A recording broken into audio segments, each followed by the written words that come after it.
Story one almost seems regular at this point. It's the offseason, and once again, the Niners have a little bit of trouble figuring out who their next quarterback is going to be. Yeah. John Lynch, the GM, says that Brock Purdy has earned the right to be the front runner for the job. He is, based on his play throughout the latter part of the season into the playoffs, that he deserves to be the front runner, should be the front runner. On the other hand, Kyle Shanahan says, yeah, we don't know yet. We'll see. So, I mean, who knows? GM saying one thing, coach saying another. I mean, we have a bunch of time left, but another offseason, yet another question at quarterback for the Niners. If they would just have an answer, it doesn't even have to be the best answer, just a steady answer at quarterback. Are they not a Super Bowl, like top 3 to 4 Super Bowl favorite? If they had like a legit dude, I would say so.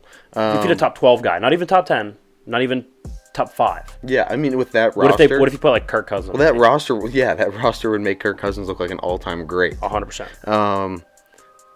It's just like a recurring theme in San Francisco, though. Like every single year, it's a revolving door at that position. Due to injury, you name it. Jimmy G, is it Jimmy G or is it Trey Lance? Now is it Brock Purdy? Is it Trey Lance? And it's weird. Is it Sam Darnold? I mean, and it's weird because it's the most complete roster in the league that has zero answer at the most important position. Yeah, it's fascinating. Like I said, another offseason, the same problem for the Niners persists. Story number 2 here. Bill Belichick, kind of tone deaf.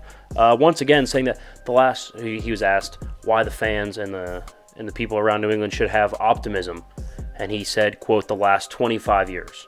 I mean, dude, this is the NFL. Somebody's living in the past. It's win now or it doesn't matter, to be honest with you. It really does not matter. I mean, Philly, Doug Peterson won a Super Bowl with a backup quarterback, got fired 2 years later. Like, I mean, it is win now or tough shit. Or forever hold your peace. I mean, it doesn't matter the last 24 years, or 25, 20, whatever years.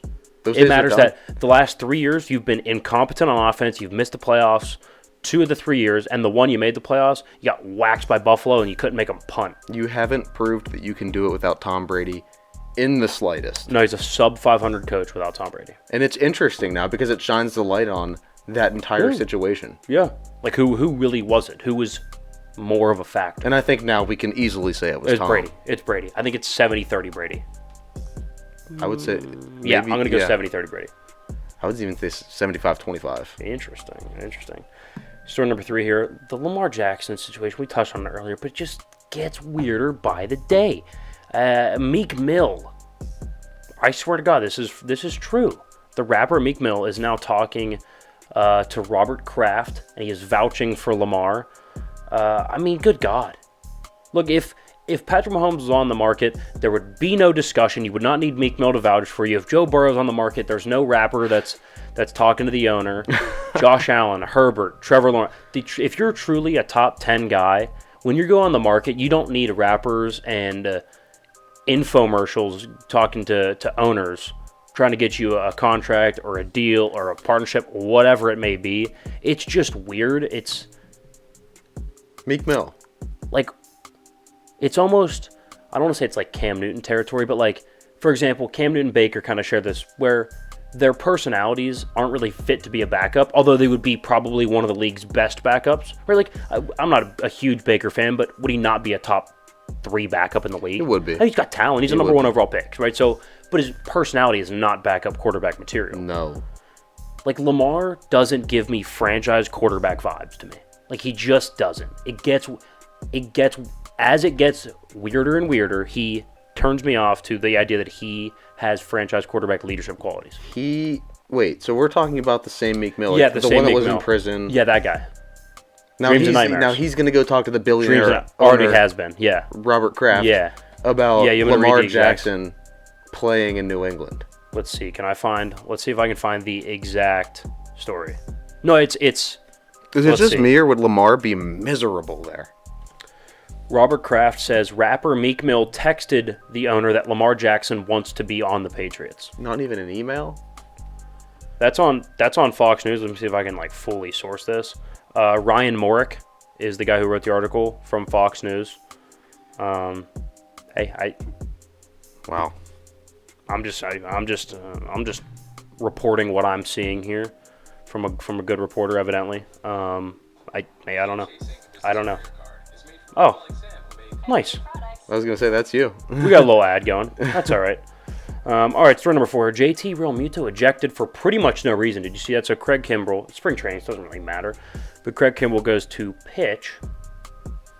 Gets called for like one of the pitch clock or something like that. So, of course, he's like stopping mid-motion. And then he like realizes in that moment that he doesn't like the ball that he's using. So he throws it, gets a new one. I did see But the umpire doesn't give it to JT Realmuto. He throws it right back to Kimbrell. Kimbrell then looks at that ball again. Once again, doesn't like it. So throws it off to the side. So then Realmuto puts his glove to get the ball, looking at Kimbrell the whole time.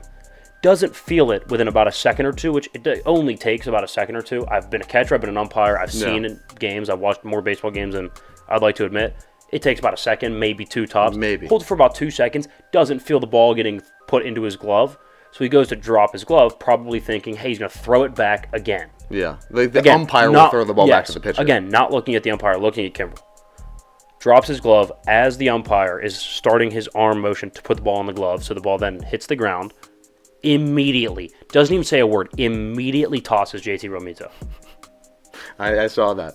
That is the softest thing. I will say, nothing boils my blood more than incompetent umpiring. Like, more so than any other officiating in any other sport, because I know a lot about football, but I played baseball since I could walk. I know every little interworking of not only baseball, but baseball coaching, every single position, umpiring, every little detail. We both caught and umpired. Yeah, I know every little detail of what goes into it, how the conduct, everything. It's just flat out wrong. It's flat out bad. And it's, in my opinion, the worst of, well, actually, NBA refs are bad. It's close. It's tied with NBA for the worst professional officiating. It boils my blood. And at this point, if it means robot umpires, I'm listening. That's all I'm saying. I'm listening. I just can't stand when they are so happy to eject guys, right? They're just trying to make it about themselves. Well, here's the thing, too. What other sport... Do you know how hard it is to get ejected in football? Pretty hard. You got to, assault somebody pretty much. Yeah. Or and do it twice, because the first time it's going to be a warning. The second time you're going to get ejected. Yeah, you're right. So, can we chill with throwing out starting athletes from the lineup? It's the dumbest thing ever. You wonder why people aren't coming to the games. Well, maybe it's because every game they come to, I don't know, the best player gets thrown out in the 4th inning. Or the manager. It's frustrating. I don't understand it. You ever heard an NFL coach? Have you ever heard an NFL coach talk to a referee? Oh my God, they're berating them almost all game, and the ref. If a baseball coach says half of that, they're gone instantly before they even leave the dugout. Yeah, I got thrown from a club baseball game. Fun fact: my very last baseball game that I will ever play, got thrown out of. Got tossed. Actually, technically, I was coaching it, but I was on the team. Got tossed. I calmly asked him if he was trying to let the other team win. I would expect nothing less. I went out with a bang. Guys, thanks for watching the second segment. Come back, third segment, little game, little this or that. Daniel Jones edition. Now, you'd be surprised.